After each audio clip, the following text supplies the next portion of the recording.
Welcome to the CISSP Cyber Training Podcast, where we provide you the training and tools you need to pass the CISSP exam the first time. Hi, my name is Sean Gerber, and I'm your host for this action-packed, informative podcast. Join me each week as I provide the information you need to pass the CISSP exam and grow your cybersecurity knowledge. All right, let's get started. Hey, y'all, Sean Gerber with CISSP Cyber Training, and hope you all are having a blessed day today. Today is the most anticipated day of the week. I know it is of you all. It is CISSP Question Thursday. Yes, we're going to be going over questions that are tied directly to the CISSP questions that the podcast that we had on Monday. And as we're going to go over various aspects around domain 4, and that's 4.1.4 and 4.1.5. And this is going to go over multi-layer protocols and the convergence of those protocols. Yes, riveting it is. It's going to be just incredibly riveting. So if you want this information, obviously we're going to listen to the podcast, you'll have access to it. But you can also go to CISSP Cyber Training, and you can get it directly from the from the site itself. The video is there and available for you. So between audio and video, it's all there. If you also sign up with CISSP Cyber Training, you will have access to my blueprint, which will then give you quick access to all of the content that I have within my environment, and will help you get you prepped to pass the CISSP the first time. Again, that's the ultimate goal, is to get you to pass the CISSP, get that done, move on with your life, and become a security professional with that certification so that you can save us all from the evil hacker horde. But as we know, this is actually, I just saw an article recently where the evil hacker horde is being slowly dismantled in certain areas. There was a couple big arrests recently of, especially the one with around the LastPass hack and a few others that are pretty substantial. So it may pay well in the short term to be someone that's an attacker, but the ultimate goal is you will pay for it at some point in time. And especially, I've seen it where there's been individuals that are working in the hacking industry that are competing against organized crime, and that does not go well for them in the future. So sometimes the organized crime folks bring them in for a little while, but then after a while, they see themselves on the way out.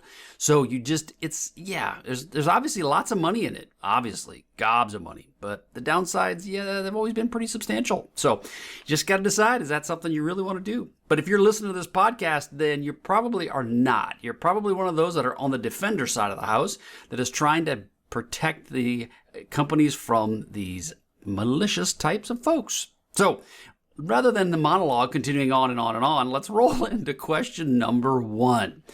Okay, so question 1, a company uses a VPN tunnel to securely connect its remote offices to the headquarters network. Data packets travel across the public internet within a VPN tunnel.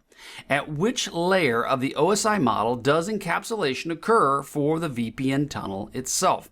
And we talked about this a little bit as far as encapsulation goes, but we did not talk about the OSI layer as far as on this podcast, the specific one around the 7-layer burrito. And which one is it? Let's see. A is the physical layer. B is the data link layer. C is the network layer, or D is the transport layer. And again, which data packets travel across the public internet on the VPN, right? So which layer of the OSI model does the encapsulation occur? And the answer is B, data link layer. So obviously layer 2, the data link layer, is encapsulating the original data packets, obviously in a new frame with the VPN endpoint addresses, right? And the VPN we had talked about is basically an IPsec tunnel that is encapsulating the data. So again, this allows the data to be traveled securely across the networks. Question number 2. A company experiences a network security breach where the attackers exploit vulnerabilities in its Internet Routing Protocol, or IRP. Well, actually, it's not IRP, it's BGP. So I used to call it something different than that, but it's basically your internet routing is the BGP routing that you would see from, this is the overall what occurs on the internet. This allows them to redirect traffic intended for a company's website to a malicious server. Which layer of the OSI model is most directly impacted by this vulnerability? Again, it's intended for the company's website on a malicious server. Which layer of the OSI model is impacted most by this vulnerability? And this is with BGP, Border Gateway Protocol. That's the name of it. Sorry, I had to think for a second. A, physical layer. B, data link layer, C, network layer, or D, transport layer? And the answer is C, the network layer. BGP is a routing protocol, right? It's a border gateway protocol that operates on layer 3 of the network layer, and it's responsible for directing traffic across the internet. So again, vulnerabilities in BGP can be exploited to manipulate the routing information and then obviously redirect traffic, such as what's defined in this scenario. Question 3, a company implements a firewall to filter incoming and outgoing network traffic. The firewall operates at layer 4, okay, the transport layer of the OSI model. Which type of traffic can the firewall not directly inspect or filter based on its layer? So a company implements a firewall to filter out the outgoing network traffic. The firewall operates at layer 4 of the OSI model. Which type of traffic can the firewall not directly inspect or filter based on this specific layer? A, source and destination IP addresses, basically. Port numbers and used by the application, that's layer 4. Physical media used to transmit the data, layer 1. Or the content of the application, basically layer 7. So again, what can it not directly inspect or filter based on its layer? And that would be the application level data, the layer 7, that's D. They operate primarily on the layer 4, which is your transport, and can inspect and filter traffic based on source and destination ports. They cannot directly inspect the content of an application layer, unless additional services such as DPI, which is your deep packet inspection, is implemented. And that typically, you can get it on firewalls, but in most cases that would be filtered off to another type of appliance to do DPI. So that's an aspect you need to be aware of. And as you'll see in firewalls, many firewall companies may say they can do all kinds of things. Again, you need to really, as a security professional, think strongly about the right tool for the right job. And sometimes these tools can do more, but maybe you don't necessarily want them to do more. Maybe you want to buy a tool specifically for what you're trying to accomplish. Question 4, a company migrates its network to a converged infrastructure where voice and data traffic share the same physical network. While this offers efficiency benefits, what is a potential security challenge associated with converged networks? Okay, so they're talking a converged infrastructure where voice and data traffic share the same physical network. What is a security challenge? A, physical cables cannot handle both voice and data traffic simultaneously. B, data link layers protocols need to be modified for convergence. C, network security needs to be adaptive to handle different types of traffic. Or D, application layer protocols are not compatible with converged networks. And the answer is C, network security needs to be adapted to handle different traffic types. Again, when you're setting up the network traffic, you want to have segmentation specifically designed around the different network types.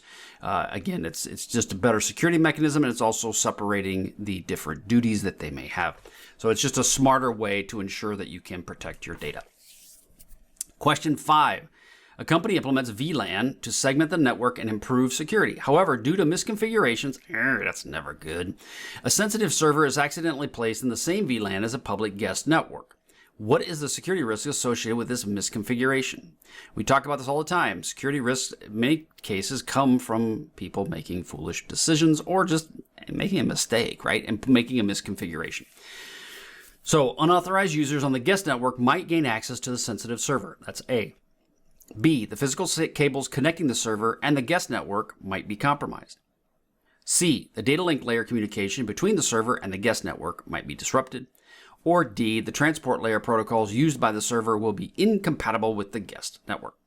So the data link layer communications in the guest network could be disrupted. That could be part of it. But in the main case, when you're dealing with, and that's more of a availability issue. It's not necessarily a security issue. You're looking at A, unauthorized users on the guest network might gain access to the sensitive server. They may not, but if they're on the same VLAN, there's a high likelihood that they could potentially have access to it. Question 6, a company experiences a DDoS attack and overwhelms the network with traffic. Which layer of the OSI model is most likely targeted in this attack? Again, it's a DOS attack. It overwhelms the network traffic. What layer of the OSI model is most likely targeted during this attack? A, the physical layer, physical transmission of bits, right? B, the data link layer, framing and addressing. C, the network layer, routing and IP addressing, or D, the transport layer, reliable data transfers, or, oh, that's a new one, E. Wow, what is that? All of the above, right? Yeah. So guess what? All of the above can be affected by a DDoS attack, right? They may not be directly as it comes down to one specific target, but because you're doing a DDoS attack, it's affecting everything on the network. Question 7. A company implements a converged network that includes voice over IP over wireless LAN. What is the security concern associated with this convergence? So a company implements converged networks that includes VoIP over a wireless LAN. What is the security concern associated with this potential convergence? A, data link layer protocols need to be modified for wireless communication. B, that physical medium, i.e. air, is more susceptible to eavesdropping compared to wired networks. C, network security solutions designed for wired networks might not be sufficient for a wireless network. Or D, all of the above are security concerns with VoIP over wireless. And the answer is D, right? So all of these can be affecting your VoIP. And that doesn't mean that, we talk about VoIP and being encapsulated. It doesn't mean they're going to gain access to it, but it does mean it is a little bit of a security concern. And you need to do an assessment of that just to make sure that you've covered your bases and your security concerns with each of these different areas. That's why security assessments are so important, especially when you're dealing with areas that are maybe outside of what you would normally utilize, such as VoIP over air. Question 8. The network security analyst detects a packet with a spoofed source IP address attempting to access a server. Which layer of the OSI model is most relevant to this type of spoofing attack?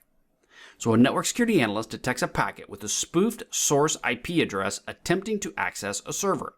Which layer of the OSI model is most relevant to this type of spoofing attack? A, network layer. B, physical layer. C, data link layer. Or D, transport layer.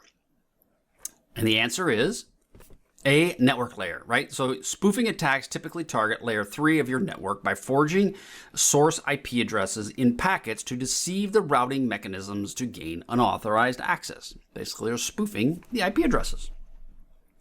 Question 9. A company segments this network to separate VLANs for its development, production, and guest network environments. Good idea. How does a network segmentation contribute to security using a concept of multi-layer protocols? Okay, so again, the company segments its network into separate VLANs for development, production, and guest networks. Good idea. Very good idea. What does the network segmentation contribute to security using the concept of multi-layer protocols? A, it simplifies the network management by using the same protocol against all LANs. B, the segmentation allows for applying different security policies based on traffic type, layer 3 and layer 4. B, the VLANs operate at layer 2, so isolating broadcast domains and improving security. Okay, so, or D, B and C are correct. Which one is the correct answer? And the answer is D. Both B and C will be correct. Segmentation allows for applying different security policies, and then VLANs will operate in layer 2, isolating the broadcast domains. One is not correct because of the fact that it does not simplify network management. It just doesn't, but it does make it much more secure. So the layer 2 leverages, or the VLANs will leverage layer 2 for isolation to restrict broadcast traffic, and this allows for applying different security policies based on the traffic types, which would be layer 3 and layer 4 within each specific VLAN. Question 10. A company encrypts data at rest on its servers and transmits it across the network. At which layers of the OSI model does encryption play a role in this scenario? Again, a company encrypts data at rest on its servers and in transit across the network. At which layers of the OSI model does encryption play a role in this scenario? A, physical data link layers only. B, network and transport layers only.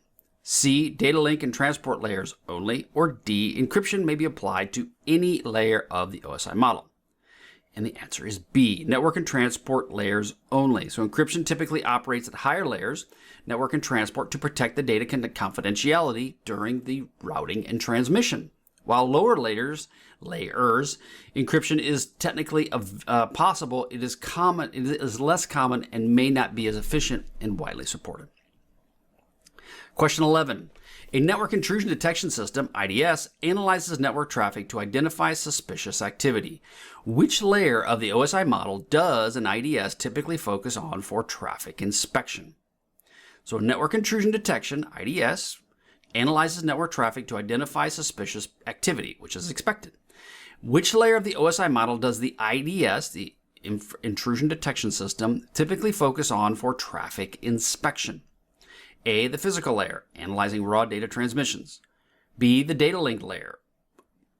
Or C, layers 3 and 4, which is basically analyzing IP addresses, ports, and protocols. Or layer 4 and 7, which is focusing on the application data and its behavior. And the answer is C. Layer 3 and 4, basically 3 is the network, 4 is transport, and it examines the IPs and the ports used, right? Which you're looking for anything that would be out of the ordinary from a standpoint of malicious activity. Question 12. A company implements encryption for its web traffic, basically HTTPS, to protect the user data during transmission. Good idea. How does its encryption mitigate the risk of a man-in-the-middle attack? So by implementing encryption, HTTPS, on your web traffic during user data transmissions, how does it help? B, by encrypting the data at layer 7, attackers cannot intercept the user's credentials. B, encryption prevents unauthorized access to physical network cables. C, it scrambles data at layer 2, making it unreadable for attackers on the same network. Or D, encryption ensures data integrity but doesn't prevent interception of man-in-the-middle. The answer is A. By encrypting the data at layer 7, attackers cannot intercept the user's credentials, right? So that's where it's at, is HTTPS communications are at the application layer, and it makes it unreadable. So it's a good thing. It's a positive thing. Question 13. A company uses a VPN tunnel to securely connect its remote offices to the headquarters network. The VPN tunnel encapsulates the data packets within another protocol. Now, this we talk about in the question will say GRE tunnels. So I can't remember the name GRE, it stands for. Something, general routing encapsulation? Can't remember, but I've dealt with those before. But it basically encapsulates the data packets within this other protocol for secure transmissions over the public internet. What security consideration is important when using protocol tunneling? Okay, so they're using a VPN, they're using GRE tunnels, and what is a thing for dealing with protocol tunneling? A, the chosen tunneling protocol, i.e. GRE, should be highly complex and difficult to understand. B, encryption should be applied within the tunnel to protect the encapsulated data. D, decapsulation of the tunnel at the endpoint requires advanced technical knowledge. Or C, tunneling protocols inherently offer complete security without additional measures. When you say complete, always throw those out because it's never ever complete. I shouldn't say always, but it's a highly suspect answer. And the answer is B. Encryption should be applied within the tunnel to protect the encapsulated data, right? So while the protocol tunneling creates a secure channel, the data encapsulation within the tunnel might still be vulnerable if it's not encrypted. So therefore, additional encryption within the tunnel will help ensure confidentiality of the data. 2 more to go. 2 more. Okay, question 14. A company implements network segmentation using VLANs to isolate its critical infrastructure from the public guest network. Good idea. How does a segmentation contribute to mitigating the impact of a DDoS attack? So by isolating it, how does it help impact or reduce the impact of a DDoS attack? A, VLANs can filter malicious traffic at layer 7, preventing the DDoS attack altogether. B, DDoS attacks primarily target layer 2 protocols and segmentation has minimal impact. C, VLANs require complex configurations and might worsen the network performance during a DDoS attack. Or D, segmentation limits the attack surface and potential damage if a DDoS attack occurs against the guest network. And the answer is D, right? So by segmenting this out, it does reduce the attack surface. Now, depending upon how your guest network comes into your network, it could end up just still causing you problems, right? So if your guest network is a separate network from your overall business network, good idea. And you would want that to be off on its own. And then if the DDoS attack happened against your guest network, okay, the guests can't get on right now. But if it's part of your overall network, then yeah, that's a bit of a problem. So you just got to kind of think about that. Last question, the last melon. Question 15. A company utilizes next-generation firewalls, NGFW, with deep packet inspection, DPI, capabilities to enhance the network security. How does DPI leverage the concept of multi-layer protocols? Okay, so how does DPI help leverage concept of multi-layer protocols? A, DPI analyzes physical layer characteristics of network traffic for anomalies. B, it inspects data packets at layer 7, looking for malicious content within the application protocols. C, deep packet inspection focuses on layer 2 protocols and frame content for security threats. Or D, network or next generation firewalls work independently of the OSI model and don't rely on protocol layers.